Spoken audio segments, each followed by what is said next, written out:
අද අපි වීඩියෝ එකකින් බලන්න යන්නේ I කියන දෙමළ අකුර. ඒකේ ලියන්න පුළුවන් වචන ටික තමයි අපි අද මේ වීඩියෝ එකකින් බලන්න යන්නේ. I කියන එක අපි ලියන විදිය කලින් බලමු. එහෙම ගත්තා. හරි.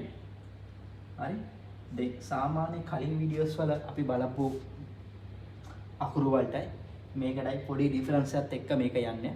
ඒක තමයි මේක I කියලා කියන්නේ. හරි.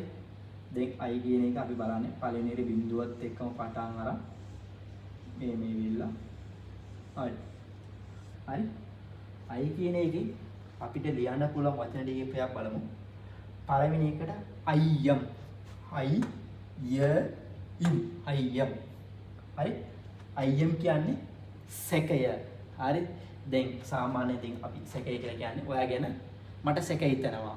එහෙම කියලා කියනවනේ. එතකොට ඒකම තමිල් වල කිව්වොත් උංග மேல எனக்கு ஐயமா இருக்கு.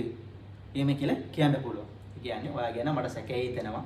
එතකොට තමිල් වල ඒකම කිව්වොත් ඔයා ගැන මට උංග மேல මට ஐயம் ඒ කියන්නේ මේ උංග மேல எனக்கு ஐயமா இருக்கு. හරිද? එහෙම කියලා කියන්න පුළුවන්. හරි. දෙවෙනි එක අයින්දු. අයින්දු කියන්නේ පා. ඒ කියන්නේ නම්බර්ස් වල තියෙන පා. අයින්දු. තුන්වෙනි එක අයිවර්. අයිවර් කියන්නේ පස් දෙනා. හරි.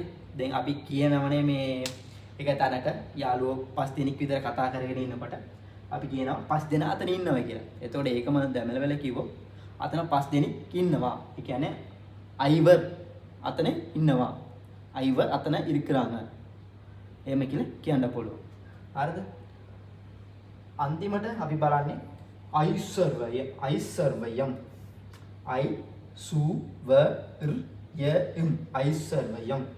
හරි? ධනය. හරි?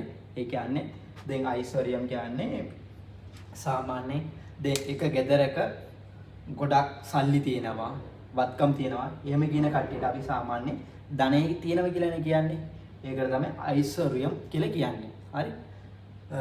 මේ ටික තමයි සාමාන්‍ය අයියන්නා කියන එකේ අපිට බලන්න පුළුවන් ලේසිම වචන ටික. ඒ ගැන මොකක් හරි කට්ටියට ප්‍රශ්නයක් කරි මොකක් හරි අහන්න තියෙනවා නම් නැත්නම් ගැටලුවක් මොකක් හරි තියෙනවා නම් අපේ කමෙන්ට් බොක්ස් එකේ කමෙන්ට්ස් ටික දාන්න. මේ වගේ වචන ටිකත් අපි දිගටම ඉගෙන ගමු. අපිත් එකම දිගටම කනෙක්ට් වෙලා හිටියොත් ඔයාලටත් ඉගෙන ගන්න පුළුවන්.